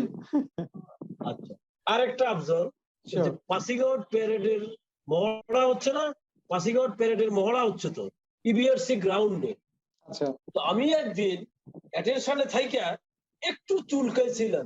মহড়া শেষে একজন স্টাফ আমাকে ডেকে বললেন এইভাবে, বড়মিয়া আজকে যেমন চুলকাইছেন কালকে ফাইনাল ডে, কালকে কিন্তু চুলকাইয়েন না, তাইলে খবর আছে। আমি বললাম আপনি বুঝলেন কেমনে? আমি বললাম যে ওস্তাদ আপনি বুঝলেন কেমনে? বলে আরে মিয়া 1000 লোক একটা পজিশনে দাঁড়ালে দূর থেকে বোঝা যায় কে কি করতেছে। আসলে আমাদের এই পাসিং আউটে সেলিউটটি ছিলেন ব্রিগেডিয়ার জেনারেল আব্দুল মুন্নাফ, পরে স্যার মেজর জেনারেল হয়েছিলেন। আর এমনি ফাঁকে ফাঁকে যাইতেন কর্নেল আব্দুল মতিন, পরে মেজর জেনারেল আব্দুল মতিন আর কি, ওই যে অস্থায়ী সরকারের উপদেষ্টা উনি ছিলেন। আচ্ছা, আরেকটা ইন্টারেস্টিং ক্যাম্পের আফজল, আরেকটা মজার ঘটনা ক্যাম্পে ঘটছে, এটা হলো বেশি মজার। গ্রাউন্ডের পাশেই আমাদের ট্রেনিং হচ্ছে যুদ্ধক্ষেত্রে ওন্ডেড সহযোদ্ধা বা মৃত সহযোদ্ধা ডেড বডি ক্যারি করা। তো আমাদের ক্যাডেটদেরকে দুই ভাগ করলো মাঠের দুই পাশে, এদিকে একদম এদিকে একদম। আমি একদিকে দাঁড়াইছি, আমি তখন হালকা পাতলা ছিলাম আসলে। তো আমার এক বড় ভাই কলেজে 3rd ইয়ারে পড়ে, আমি তো 1st ইয়ার, লম্বা চওড়া বেশ সুন্দর হ্যান্ডসাম, উনি দৌড়ে গিয়ে আমার এই লইল কাঁধে, আর কাঁধে নিয়ে চলে আসে। কথা ছিল যে যাকে নিয়ে আসবে সে আবার ওরে নিয়ে যাইতে হবে। এখন উনি তো লম্বা চওড়া দশাশ হয়ে, আমি তো আর পারি না। উনি আমাকে বলতেছে যে তুমি কি পারবা? আমি না যে বড় ভাই সরি আমি পারবো না, এখন যদি দাঁড়াইও থাকি বিপদ আছে, পানিশমেন্ট দুজনের খাইতে হবে। উনি আবার আমার কাঁধে নিয়ে আবার দৌড়ে ওখানে গেল। একটা মজার ঘটনা। সরি স্যার আমি অনেক হাসছি। আর ওই যে না না ইটস ওকে, আর ওই যে ইয়েগুলো আইএসএসবির ইয়েগুলো আর কি, ওঠা পড়িবে নামা, তার নিচে অত্যন্ত কঠিন জিনিস, কিন্তু আমরা পারছিলাম তো আসলে। এই আর কি ক্যাম্প জীবন আসলে মজার আছে। স্যার আপনাদের ক্যাম্পগুলো এখনকার তুলনায় অনেক বেশি কোর ছিল, অনেক বেশি টাইট ছিল বা অনেক বেশি কঠিন ছিল, বাট অনেক বেশি আসলে ডিফেন্স লাইফের মতোই হতো। মানে ডিফেন্স ওনরা যেরকম করতেন আপনাদের ওই স্বল্প সময়ের ভিতরে একেবারে তাই করিয়ে ছাড়তেন। কারণ ইউটিসি বা বিএসসি তৈরি করার উদ্দেশ্যই তো সেটা যে সেকেন্ড লাইন ডিফেন্স, যদি যুদ্ধ লাগে এই ছেলে মেয়েরাই তো এসে পাশে দাঁড়াবে। তো তাদেরকে যদি আবার নতুন করে শেখাতে হয় তাহলে তো সমস্যা। স্যার আমি একটু জানতে চাই স্যার, তখন ক্যাম্পগুলোতে কি রকম খাবার দেওয়া হতো বা কি খেতেন? সকালে, দুপুরে, রাতে বা এর ফাঁকে ফাঁকে আর কিছু, মানে কি খাবার সার্ভ করতো আপনাদের? সকালে বন দিত দুটা বন, একটা কলা, একটা বা দুইটা ডিম, 1 মগ চা দিত। আচ্ছা, ভালো ডেলিশিয়াস ছিল, এটা আমাদের হয়ে যেত, যদিও পরিশ্রম বেশি হতো, কিন্তু 2টা বন, একটা কলা, সাগর কলা বড় বড়, একটা ডিম, 1 মগ চা হয়ে যেত। খাবারটা ছিল একটু উল্টো পাল্টা, ওই তো স্বাভাবিক রাষ্ট্রীয় খাবার, তো ওই লাবড়া চলছিল বেশ কয়েকদিন। এরপর আমরা মেজর স্যারকে বললাম যে স্যার এগুলো তো আর খাইতে পারি না। চপ মিয়া, সেনাবাহিনীর ট্রেনিং আসছো, খাইতে হবে, এই সেই সব খাইতে হবে। এরপরে মাছ দিত ছোট ছোট টুকরা, ডাল, খাওয়ার এত একটা আফজল, মানে নিম্ন মধ্যবিত্ত টাইপের আর কি। আশা করি আপনি বুঝতে পারতেছেন। মাঝে মধ্যে মাংস দিত অল্প স্বল্প। এখন তখন তো সদ্য স্বাধীনতা প্রাপ্ত দেশ একটা, 5-7 বছর মাত্র হয়েছে দেশে, আমরা এগুলো মেনে নিতাম। আমার দেশটা মাত্র স্বাধীন হয়েছে, গরিব দেশ মানবো আমরা, তারপরও আমরা চাই যে আমরা সোলজার হয়ে দেশে, এগুলো আমরা সহ্য করে নিতাম, আমরা মনে করতাম না। কারণ একটাই ছিল দেশ পত্রিকা, আমার দেশের জন্য আমি এখানে আসছি।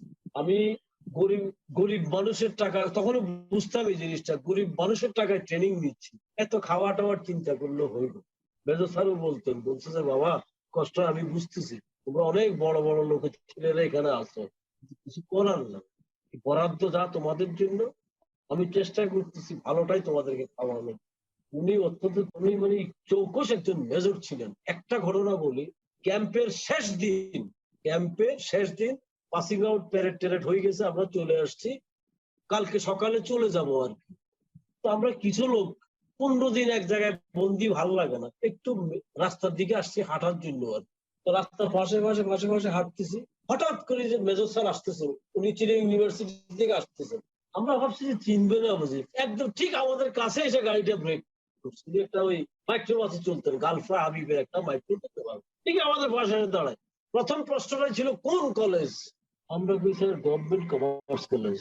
মুখটাকে বাঁকা করে ওরা, মিয়া চট্টগ্রাম শহরে থাকো, হাটাজারি রোড দেখতে আসছো? এগুলো আসবে গ্রামের ছেলেরা, নোয়াখালীর থেকে যারা আসছে, কুমিল্লার থেকে যারা আসছে, সিলেট থেকে যারা আসছে, তারা এটা দেখতে হবে। আমাদের বলছে উঠো গাড়িতে, খাইছে। শেষ দিন বুঝি পানিশমেন্ট খাইতে হবে। আচ্ছা, আর ক্যান্টনমেন্টে গেটে ঢুকতে আরপি কে ডাইকা বললো যে আজকে আমার ক্যাম্পের শেষ দিন, আমার ক্যাডেটরা এদিক সেদিক বেরোবে, যাইতে দিবেন না, কারণ ওরা আজকে আমার কাস্টডিতে আছে, আল্লাহ না করে আজকে যদি কিছু হয়। গাড়িটা ঘুরাই ক্যাম্পে নিয়ে আমাদেরকে বললো যে আপনাদেরকে এখন কি সম্মান করতে পারি, আমাদের খাইতে মনে হয় পানিশমেন্ট। আমার এক বড় ভাই ছিল, কয় স্যার আপনি যা করেন। আচ্ছা, আমার উপর যখন দায়িত্ব দিলা, ডাবল করে গিয়ে শুই থাকো, যাও তারপরে আবার 8টার পরে লাইট বন্ধ করে দিত। আমরা তো 6টার সময় খাওয়া দাওয়া সেরে টুকটাক গান বাজনা করতাম, বেশি করতে পারতাম না। 8টার সময় লাইট গুলো বন্ধ করে দিতাম, যার যার মধ্যে শুই থাকে। স্যার অনেকগুলো মজার কথা শুনলাম, এই একটা কষ্টের কথা শুনতে চাই, যেটা মনে পড়লে এখনো খারাপ লাগে। এরকম কি কোনো স্মৃতি আছে আপনার ইউটিসি ক্যাডেট জীবনের? এরকম কি কোনো স্মৃতি আছে যেটা মনে পড়লে এখনো কষ্ট লাগে, খারাপ লাগে? কষ্ট আসলে ওই যে একটা কথা বললাম না আফজল, কষ্টগুলোকে ঠিক মনে রাখি নাই। ওই যে স্পিরিটটা ছিল, তো আসুক যত বাধা বিপত্তি চলবে, এইরকম একটা ভাবে ছিলাম। কষ্ট তো আমার একটা লাগতো না, আসলে কষ্ট আসলে পাইছে কিনা জানিও না ঠিক। স্যার মানে এটাই স্যার, বাসার জন্য মাঝে মধ্যে একটু খারাপ লাগতো। মানে স্যার আপনার বলেন। এই কথাগুলো স্যার আসলে বর্তমান ক্যাডেটদেরকে দেখানো উচিত, জানানো উচিত, কারণ তাদের এখন চাওয়া না পাওয়ার অনেক হিসাব নিকাশ থাকে। তারা এটা কেন পেলাম না, ওটা কেন হলো না, এরকম থাকে। কিন্তু আপনি যেটা নিঃস্বার্থ ভাবে কোনো চাওয়ার ব্যতি রেখে একেবারে ঝাঁপিয়ে পড়েছেন, বা সেই আবেগটা যে ছিল আপনাদের ভিতরের, এই কথাগুলো আসলে এখনকার ক্যাডেটদের শোনা উচিত। চাওয়া পাওয়ার হিসাব নিকাশ করে আসলে সবকিছু হয় না। এগুলা কিছু জিনিস নিঃস্বার্থ ভাবে করে দেশের জন্য, নিজের জন্য কিছু করতে এগুলো হয়। একদম ভুল। এক্স্যাক্টলি আফজল, এই চাওয়া পাওয়া কথাটা ঠিক না। আসলে এখানে কি চাইবা তুমি? তবু তো এদের এখন সুবিধা আছে, এরা এখন সরাসরি আইএসএসবি তে যায় এখান থেকে, তাই না? আমি দেখছি অনেক ছেলে দেখলাম কি আইএসএসবি তে যায়, আমাদের বিএনসিসি এতে দেখি আমি পেজে। আমাদের সময় এটা ছিল না। আমাদের সময় একদম জিরো থেকে অন্যান্যদের মতো পরীক্ষা দিয়ে আসতে হইতো, এটা আমাদের সময় ছিল না। যদি বলা থাকতো ইউনিভার্সিটিতে ভর্তি হতে গেলে এত মার্ক দেওয়া হবে, এগুলো দেওয়া হবে, দিত না মনে হয় আর কি। আমি ইউনিভার্সিটিতে পড়ি নাই, আমি পড়তে পারিনি, আমি গ্রাজুয়েশনের পরে আর পড়তে পারিনি আমি ফ্যামিলির প্রয়োজনে। ইউনিভার্সিটি দিত না মার্কটা আসে, আমি বলা থাকতো। কিন্তু এখন তো অনেক সুযোগ সুবিধা, তারপরও মন খারাপ বা ফ্রাস্ট্রেশনের কোনো কারণ নেই। তখনকার ক্যাডেটরা কি বাইরে ট্যুর করার কি কোনো সুযোগ পেত? আপনি কি শুনেছেন বা দেখেছেন যে ইউটিসির ক্যাডেটরা বাইরে ফরেন কোনো কান্ট্রিতে গেছে অ্যাম্বাসেডর হিসাবে? আমি পাই নাই, এটা বিএনসিসি থেকে আমি দেখতেছি অনেকে গেছে, আমার খুব ভালো লাগে, আমার খুব ভালো লাগতেছে। বিদেশ যাওয়া মানে বিশাল ব্যাপার, ওই কালচারটারে দেখা শোনা। আমি আমার অফিস থেকে গিয়েছিলাম 2016 সালে ব্যাংককে 15 দিনের একটা ট্রেনিং এ। আমার কাছে মনে হয়েছে যেন আমি একটা বিশাল কিছু পাইছি আর কি। রাষ্ট্রীয় ইয়েতে একটা ট্রেনিং এ গেলাম, একটা দেশের ভাব বিনিময় এটা। এরপরে গেছি হজে গেলাম সৌদি আরব, এরপরে ইন্ডিয়া ভিজিট করলাম। কিন্তু ওই অফিস থেকে যেটা করেছি সেটার মতো মজা আর পাই নাই। বিএনসিসির এরা যে অ্যাম্বাসেডার হয়ে দেখলাম কেউ কেউ দিল্লি গেল, কোথায় কোথায় গেল, এটা কিন্তু দারুণ একটা ব্যাপার, এক্সাইটিং ব্যাপার। ও যাইতো আফজল, মনে পড়ছে অনেক আগে আমার এক ইউটিসি স্যার আছে, এটিএম নুরুল আলম, দেখবেন এটিএম নুরুল আলম স্যার অনেক সিনিয়র। উনি একবার ওই পিআইএ তে করে পাকিস্তান করাচি গেছিলেন বলছিলেন। এখন স্যার কি ইউটিসি থেকে গেছেন নাকি ওনারা কয়েকজন ব্যক্তি, এটা ঠিক আমার মনে নাই আর আমি বলতে পারবো না। স্যার ওই গল্পটা করছিলেন স্যার আপনার যে আসলে ইউটিসির বিয়ে সময়টা অনেক সংক্ষিপ্ত ছিল, আপনি থেকে যদি টিকিট ইউনিভার্সিটি চাইছিলেন অ্যাজ এ ক্যাডেট, লেভেলেও করতে পারতেন ওরা তো তাহলে হয়তো আরো বেশি জানার অনার সুযোগ করছিল, হতো। এটা বলছিলেন। আমি আরেকটা বলেন। জিনিস জানতে চাই, আপনার ইউটিসি লাইফটা খুবই সংক্ষিপ্ত, মাত্র 2 বছরের ছিল, বাট অনেক পরিপূর্ণ ছিল, অনেক বেশি রিচ ছিল আপনার সেই ইউটিসি জীবনটা। তো ওই সময়টা একদম আপনার একদম একদম একদম। ইউটিসির কলিগ যারা ছিল বা ফ্রেন্ড যারা ছিল তাদের কথা একটু শুনতে চাই বা তাদের নামগুলো শুনতে চাই। তারা যদি কেউ আপনার এই কথাগুলো আমাদের মাধ্যমে শুনতে পারেন, তারা হয়তো আপনার কথা বা সেই স্মৃতিগুলো আবার রিকল করতে পারেন। তাদের নাম আছে কি স্যার আছে আপনার সাথে একটু শেয়ার করবেন? আছে, বৃহত্তর আছে। আর মজার ব্যাপার হলো, আমি একজনকে, আমার কমার্স কলেজে আমরা একটা এক্স অ্যাসোসিয়েশন করছি, এক্স ইউটিসি। ওখানে আমার সময়ের আমি একজনকে পাইছি, উনি বিএনসিসি করছেন বেশ কয়েক বছর, সদরুল হুদা সানি। সদরুল আচ্ছা। ভাই এখনো আছেন, বেঁচে আছেন আল্লাহর রহমতে। ওর সাথে চাকরি করতে রিটায়ার করছে। ওই কমার্স কলেজ এক্স ক্যাডেট অ্যাসোসিয়েশনে ওনার সাথে দেখা হয়েছে আমার। সদরুল হুদা আছে, নজরুল ইসলাম, রফিক ভাই, তারপরে জয়নাল ভাই, এরকম অনেকে আছে। কিন্তু এই সদরুল ভাইটাকে আমি পাই এখন, আমার সাথে ফেসবুকেও যোগাযোগ আছে। আমি বলবো আপনাদের কথা, উনাকে বলবো যে ডেফিনেটলি স্যার, যোগাযোগ আমাদের করেন, চাওয়া এটাই সদরুল থাকবে। ভাই আমরা কথা চাইবো বলেন। তার কথাগুলো শুনতে, তার ইউটিসি এবং বিএনসিসি জীবনটা কেমন ছিল আমরা শুনতে চাই, ওনার আমাদের ভিউয়ারদের বিশাল কাছে নিয়ে অভিজ্ঞতা। যেতে চাই। ডেফিনেটলি স্যার, আমাদের রিকোয়েস্ট থাকবে জি আমাদেরকে জি। একটু কানেক্ট করিয়ে দিবেন স্যার। হ্যাঁ হ্যাঁ হ্যাঁ, আমি সদরুল ভাইকে আপনাদের দিয়ে দেবো। আপনি তো ইউটিসি দেখেছেন এবং বা করেছেন, বলেন। পরবর্তীতে বিএনসিসিও দেখেছেন। সো আপনি যদি স্যার একটু কম্পারিজন করেন বা কম্পেয়ার করেন কোনটা বেটার ছিল বা কোনটা ঠিক আছে বা কোথায় সবকিছু ঠিক আছে কিনা, আপনার মানে অভিব্যক্তিটা কি সেটা আমরা একটু শুনতে চাই। আচ্ছা, আমি বিএনসিসির চিটাগাং অঞ্চলের একটা সম্মেলন হয়েছিল 16 বা 17 এরকম, আমি গেছি ওখানে। গিয়ে ডিফারেন্সটা আসলে ওই যে বললাম, সামরিক প্রশিক্ষণের ক্ষেত্রে একটু ঘাটতি আমি লক্ষ্য করছি। এরা বেশিরভাগ এখন ভলান্টিয়ার সাইডে চলে গেছে। ঠিক আছে, রাষ্ট্রের প্রয়োজনে এগুলো হইতে পারে, বাট এগুলো সেনাবাহিনীর রুলস রেগুলেশন এবং নিয়ন্ত্রণে থেকে করলে আমার ভালো লাগতো। কিন্তু এদেরকে ভলান্টিয়ার্স একটা বইলা দিল আর কি। এরপরে সামরিক প্রশিক্ষণটা মনে হয় এখন খুব কম হয়।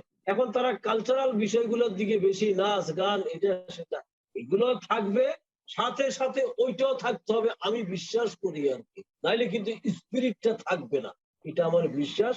বিএনসিসি ঠিক আছে, এখন রাষ্ট্র এক একবার এক এক রকম চিন্তা করে, কোনোটা আমাদের মনে কষ্ট দেয়, কিন্তু এটা সত্য কথা। এখন সব কথা তো বলা যাবে না আফজল, আসলে আমরা যেটা দেখছি আর কি। তো কিছুটা ডিটোরেট করছে, এটা সত্য কথা, ডিটোরেট করছে অনেক। আমি তো ওই চিটাগাং অঞ্চলের বিএনসিসি সম্মেলনে যাওয়ার পরে আমার ওই সময়কার ক্যাডেটের কিছু বড় ভাইকে পাইছিলাম। আমি বললাম যে, মুসা ভাই, আপনাদের সময় আপনাদের সামনে দিয়ে আমরা হাঁটতে পারছিলাম, এই ইউ লাইন পজিশন অ্যাডভান্স করলেন, ডাবল এগুলো বলতেন। Right sir. না, এখন আর সেই দিন নাই, এখন আর আগের সেই দিন নাই। আমাদের স্যারেরা ক্যাডেট র্যাঙ্কের কাউকে, আমাদের সময় সেলুট সিস্টেম ছিল না, এখন আছে কিনা জানি না, শুধু শান হইতাম আর কি। আমরা সেলুট পাইতে শুধু আর্মি র্যাঙ্ক বা আমাদের স্যারেরা পাইতেন, ক্যাডেট র্যাঙ্কের কেউ সেলুট না, শুধু শান হইতো আর। এখন পার্থক্য অবশ্যই আছে, এখন পার্থক্য বলা যাবে না। আপনার এক কথাই বলে দিন, সামরিক পোর্শনটা একটু ডিটোরেট করছে, একটু না অনেকটাই ডিটোরেট করছে আমি বলবো। আমরা যেমন ইউটিসির, আমি এই 2 বছরের সেশনে, আমার ইউটিসির 2 বছরের সেশনে আমি যা জানছি, আমার ওই ব্রিগেডিয়ার ফ্রেন্ডকে আমি এগুলো বললে সে কয়, দোস্ত তুই আর্মিতে না এসে দেখে অনেক কিছু জানোস। আমি বললাম যে, ভাই ওই যে ইউটিসি, এই ইউটিসি আমাকে অনেক কিছু শিখাইছে। সে কুমিল্লায় মাঝে মাঝে আমার বাসায় তার গাড়িটা পাঠাতো মানে আমি যাওয়ার জন্য আর কি। তো আমি ক্যান্টনমেন্টে ঢুকলে ওরা তো বুঝতো না ভিতরে কে আছে, শব্দ হবে সেন্ট্রি পোস্টে। তো আমি আবার ওইভাবে নিতাম, এভাবে আবার সেলিউটও নিতাম। আমি একদিন বললাম যে, দোস্ত তোমার এই সেন্ট্রি পোস্ট আর কোয়ার্টার গার্ড থেকে যে আমাকে ঢুকতে যে সেলিউট দেয়, মানে তোমার গাড়ি দেখে আমি যে সেলিউট গুলো রিসিভ করছি, এটা যে কি হবে। সে হাইসা দিয়ে বললো, তেমন কিছু হবে না, ধরা পড়লে কবি যে ভুয়া আর্মি অফিসার গ্রেপ্তার। তারপর বললো যে, না তুমি স্যালুট দিচ্ছে, ওরা দিচ্ছে, তুমি নিচ্ছ, অসুবিধার কিছু নেই। আচ্ছা, মানে ঠিক আছে, ডিফেন্সের ম্যানারটা ডিফেন্সের মতোই হওয়া উচিত, এবং আপনার ভিতরে সেই যদি জড়তা থাকতো তাহলে নিশ্চয়ই আপনি তো কোনো না কোনো দিন ঠিকই ধরা পড়ে যেতেন, বাট আপনার ভিতরে সেই ট্রেনিং প্র্যাকটিস সেই আমি ধরা না না ওরা বুঝতেই পারতো না তো। আমি ওর ফ্ল্যাগ যদি আমার জন্য যখন পাঠাতো তখন ফ্ল্যাগ থাকতো না ঠিকই, তারপরে ও চালার সময় আমার ফ্ল্যাগ থাকতো। ফ্ল্যাগ না থাকলে ওরা তো আর এগুলো বুঝে টুঝে না, ওরা ঠিকই শান প্রতিবার পিছনে আর পা সেলুট দিত, আমি আবার দিতাম ওইভাবে। স্যার এই যে ইউটিসি করলেন 2 বছর, সেটা আপনার ব্যক্তি জীবনে কতটা প্রভাব জি, ফেলেছে বা কতটুকু আপনার কর্মজীবনে কাজে লেগেছে, সেটা যদি একটু আমাদের সাথে শেয়ার করেন। ওই যে বললাম বিশাল বিশাল আফজাল, এটা বিশাল অবদান রেখেছে আমার জীবন।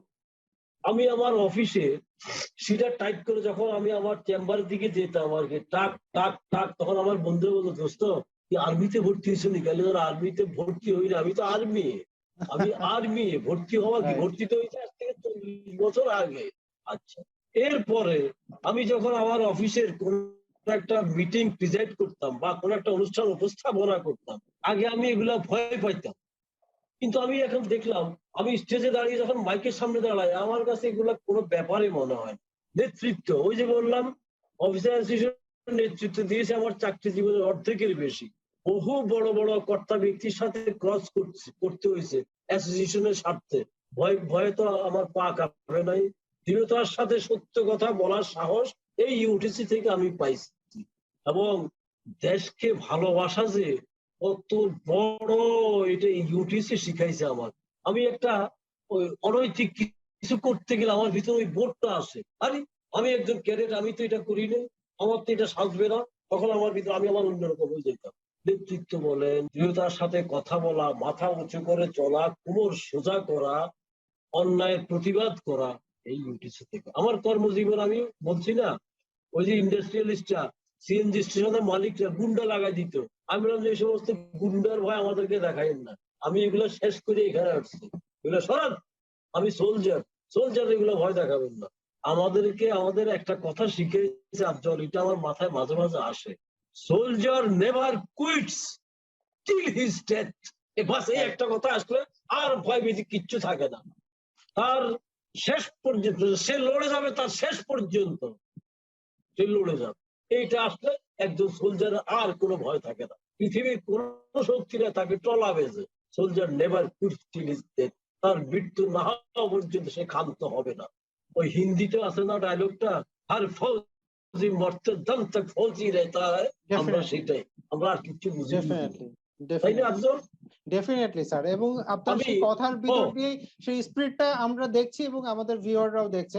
এটা প্রত্যেক ক্যাডেটটা বিলিভ করে যে তার ভিতরে যে আলাদা একটা যে আত্মবিশ্বাস হ্যাঁ হ্যাঁ হ্যাঁ, এটা তৈরি হয়, এটা আসলে কখনোই যায় না। সে রোগাক্রান্ত হতে পারে, বিপদগ্রস্ত হতে পারে, বাট সে কখনো ডেফিনিটলি। ভেঙে পড়ে না, কখনো কুইট করে না, কখনো মনোবল হারায় না। আমি আমি আফজল, আমি আমি আমি একজন লোককে পাইছি যার সাক্ষাৎকার আপনারা নিছেন, ঢাকা আসার পর এই মাহবুব ভাইয়ের সাথে আমি যোগাযোগ আচ্ছা, করছি। এই আচ্ছা, মাহবুব ভাইয়ের ভিতরে এখনো সেই নেতৃত্বটা, স্পিরিটটা আমি লক্ষ্য করছি।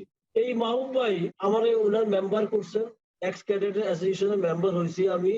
আর আচ্ছা, একটা আমরা ছেলে সাক্ষাৎকার নিছেন, আব্দুর রহিম, আব্দুর রহিম, ও সেও বেশ স্পিরিট দেখলাম, আফ্রিকায় মনে হয় থাকে সে, আব্দুর রহমান, বাইরে আব্দুর রহমান, কোথাও রাইট। চাকরি করে সেনাবাহিনী। না, আব্দুর রহমান সরি। রাইট। আমরা একসাথে আব্দুর রহমান ভাই এবং আমি একসাথে 2008-এ সেন্ট্রাল ক্যাম্প করেছি, ওখানে আমাদের পরিচয় ছিল। তো উনি বেশ ভালো অ্যাক্টিভ, এখন আচ্ছা আচ্ছা অ্যাক্টিভ, আচ্ছা, মানে সেই ক্যাডেট সুলভ আচরণ, কথাবার্তা আসলে ক্যাডেটদের ভিতর থেকে যায় আফজল না। যায় না যায় না যায় না, যত বড় বয়সী হোক। আফজল কোন কলেজ বা ইউনিভার্সিটি আপনি? আমি আসলে নিজের পরিচয়টা সবসময় গোপন করি, আজকে আপনি যেহেতু জিজ্ঞেস করলেন ডেফিনেটলি আমাকে বলতে হবে। আমি রমনা রেজিমেন্টের ক্যাডেট ছিলাম, আমি ঢাকা ইউনিভার্সিটির ক্যাডেট ছিলাম। আহ, তো এই মাশাআল্লাহ, বেশ বেশ আপনাদের খুব ভালো লাগলো আসলে।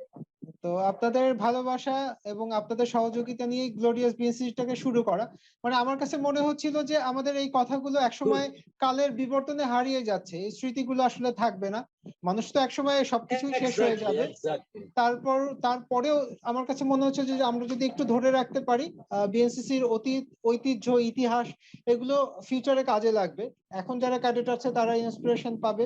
কালের বিবর্তনে সবকিছু চেঞ্জ হয়ে যায়। It's a good initiative Afzal, thanks to you. আপনাকেও ধন্যবাদ ধন্যবাদ স্যার। আপনাদেরকে, আপনারা দারুণ ব্যবস্থা করছেন, এটা গুড ইনিশিয়েটিভ আসলে। থ্যাংক ইউ তো স্যার। আফজল, এই যে আপনি কি ওই 2018 সালে যে একটা 2018 সালে সিভিল এভিয়েশন মাঠে যে একটা সম্মেলন হয়েছিল ছিলেন না বাংলাদেশ স্যার, এক্স ক্যাডেট অ্যাসোসিয়েশনের না স্যার, পক্ষ আমার থেকে মাহবুব ভাইয়া আমার যাওয়ার ছিলেন না? সুযোগ হয়নি। আমার যাওয়ার সুযোগ হ্যাঁ, হয়নি।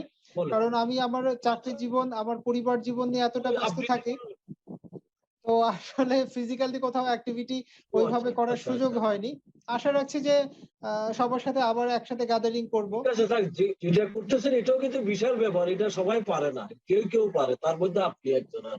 সিভিল এভিয়েশন মাঠে ওই গ্যাদারিং এ আর কি, সিভিল এভিয়েশন মাঠে ওই সম্মেলনে সামনের দিকে আমাদের সিনিয়র কেউ টিচার, কেউ এক্স ক্যাডেট, বয়স কারো কারো 80ও ছিল ওখানে, 80 বছরও ছিল, 60 70 50 60, কিন্তু এমন ভাবে কথা বলতেছিলেন মনে হয় যেন ওনারা 25 থেকে 26 আর কি।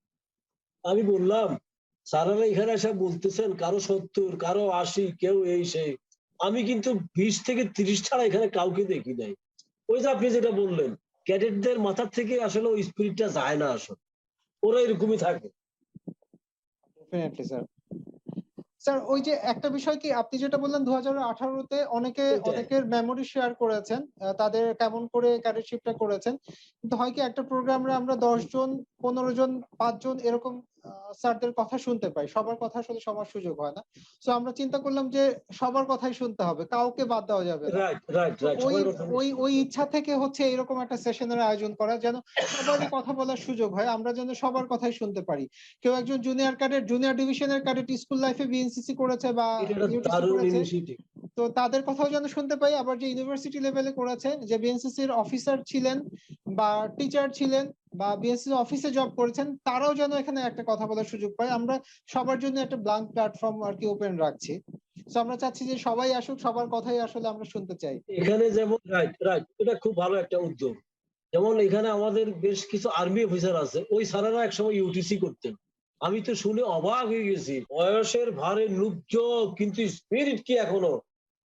বলছে আমরা মিয়া ইউটিসি ছিলাম সেই, কি কয় 49 50, এই সমস্ত কিচ্ছা কাহিনী কয়, পাকিস্তানের কোন কোন ইয়েতে ছিল, এই গল্পগুলা করে আর্মি অফিসার স্যারেরা। আমরা আমরা ওনাদেরকেও খোঁজ করছি। আমার মেজর সাথে জেনারেল এখন তো একজন পর্যন্ত, ছিলেন, মারা গেলেন যে স্যার। হ্যাঁ হ্যাঁ, আপনি যার কথা বলছেন প্রফেসর মেজর জেনারেল মুক্তাদির স্যার মারা গেলেন। মুক্তাদির স্যার, রাইট, মুক্তাদির স্যার, শফি স্যার। আসলে আমাদের এই অ্যাসেট গুলো মুক্তাদির হারিয়ে যাচ্ছেন, আমরা তাদের মারা গেছেন কথাগুলো যে। প্রিজার্ভ করতে পারছি না। তো আমরা চাচ্ছি অন্তত এখন যারা জীবিত আছেন তাদেরকে যদি নিয়ে আসতে একদম পারি, একদম তাদের একদম। কথাও শুনতে চাই। আমি স্যার যদি দু একজনের কথা বলি, বর্তমানে আফজল, আফজল, Sure, আপনি মাহবুব ভাইয়ের মাধ্যমে মাহবুব ভাইয়ের মাধ্যমে এই স্যারদেরকে পাবেন, হ্যাঁ, মাহবুব ভাইয়ের সাথে এই স্যারদের যোগাযোগ আছে। মাহবুব স্যার আমাকে এই আপনি মাহবুব ভাইয়ের বলেছেন মাধ্যমে যে এই স্যারদের যোগাযোগ সাক্ষাৎকার গুলো করিয়ে নিয়ে। দিবেন, রাইট। তো আমরা চাচ্ছি আসলে আচ্ছা হ্যাঁ, ঠিক আছে, সামনে ওটা এগিয়ে দারুণ। যেতে। আমরা, আপনি স্যার যদি জেনে থাকেন যে বর্তমানে যে ঢাকা ইউনিভার্সিটির ভিসি স্যার আছেন আখতারুজ্জামান স্যার, উনিও কিন্তু একজন এক্স ক্যাডেট। তো আমি জানি না ওনার সাথে কিভাবে আমি যোগাযোগ করব, বাট আমি চাই যে ওনার একদিন সেশনে তাই আমাদের সাথে নাকি? নিতে। আমাদের যে উত্তরের, ঢাকার উত্তরের মেয়র আতিক স্যার, ও কিন্তু একজন আমাদের sir ex cadet. Cadet. Atiq sir এখন যে হ্যাঁ হ্যাঁ উত্তরের হ্যাঁ মেয়র, হ্যাঁ উনিও হ্যাঁ হ্যাঁ ক্যাডেট। হ্যাঁ হ্যাঁ, আতিক সাহেবটা আমি জানি। তো আমরা চাই যে সবাইকে দিয়ে আসতে, তাদের আতিক কথাগুলো সাহেবটা আমি শুনতে। জানি, আমি জানি। তো তারা স্ব স্ব অবস্থান থেকে দেশকে লিড করছে, তো তাদের আতিক সাহেব কথাগুলো শুনতে চাই। তারা কিভাবে নিজেদেরকে গড়েছেন, ইউটিসি বা বিএনসিসি তাদের কর্মজীবনে কিভাবে কাজে লেগেছে, সেটা এখনকার ক্যাডেটদের জন্য খুব বেশি অনুপ্রেরণার হবে। তো ওনাদেরকেও আনতে চাই। তো হ্যাঁ আপনার হ্যাঁ হ্যাঁ হ্যাঁ, এই দরকারি আসলে। আজকে আপনার সেশনটা ডেফিনেটলি আমাদের জন্য অনেক বেশি ইন্সপিরেশনাল। কারণ হচ্ছে যে ওই সময়কার ক্যাডেটশিপটা কেমন ছিল, কিভাবে আপনারা করতেন, আমরা অলরেডি আপনার মাধ্যমে জানতে পারলাম। এটা খুবই কাজে দিবে, খুবই ভালো লাগা কাজ করবে আমাদের ভিতরে। মানে বর্তমান ক্যাডেটরা একটা আশার আলো বা কি বলে পাথেও খুঁজে থ্যাংক ইউ পাবে। Very much. স্যার আমরা আসলে আজকের সেশনের একেবারে শেষ দিকে পাথেও আছি। খুঁজে পাবে, এক্স্যাক্টলি। আমরা সেশনের শেষ দিকে আছি। স্যার আমার জি কথাগুলোর জি বা কোশ্চেন গুলোর বাইরেও যদি স্যার আপনার আরো কিছু মনে থাকে বা বলার থাকে স্যার আরো সময় আছে আমরা শুনতে পারি। স্যার আমরা কি কোনো কিছু মিস করে গেছি যেটা আপনি আরো কিছু বলতে চান? না, ওই যে পিটিতে গেলাম, স্বপন ভাই ক্যাম্প, পাসওয়ার্ড, তাঁবুতে আগুন, আহত নিহত পাসিং আউট, এই তো এগুলো আর কি। আমি আবার টুকটাক লেখালেখি করি আফজল। হ্যাঁ স্যার। আমার ওই লেখা দুই একটা পাইছেন মনে হয় আপনাদের হ্যাঁ, ইয়েতে, হ্যাঁ, না? আমরা দিয়েছি স্যার। আমি একটা কবিতা লিখছিলাম, ওই আমি একটা কবিতা লিখেছিলাম নওগাঁর জন্য, কিন্তু আমি যাইতে পারি নাই ওদের ওই এই প্রতিষ্ঠা বার্ষিকীতে। মাহবুব ভাইরা গেছিলেন, আমি ওদের জন্য কবিতাটা লিখছিলাম। সেই কবিতাটা আমি একটা পড়ে আবৃত্তি করে শিওর, শোনাই। Sure, sure. এটা আমার কাছে আছে আর কি, আমি এটা লিখছিলাম তাদের জন্য।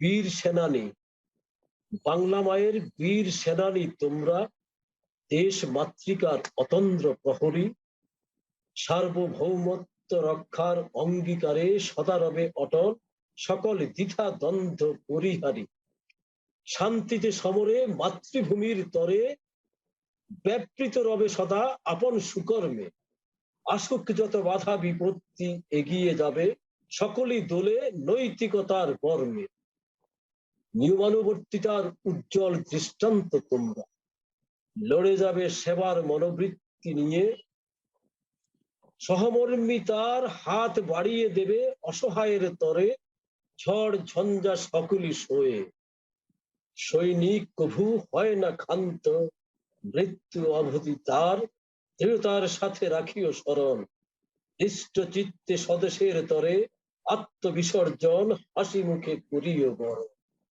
অনেক, অনেক, অনেক স্যার।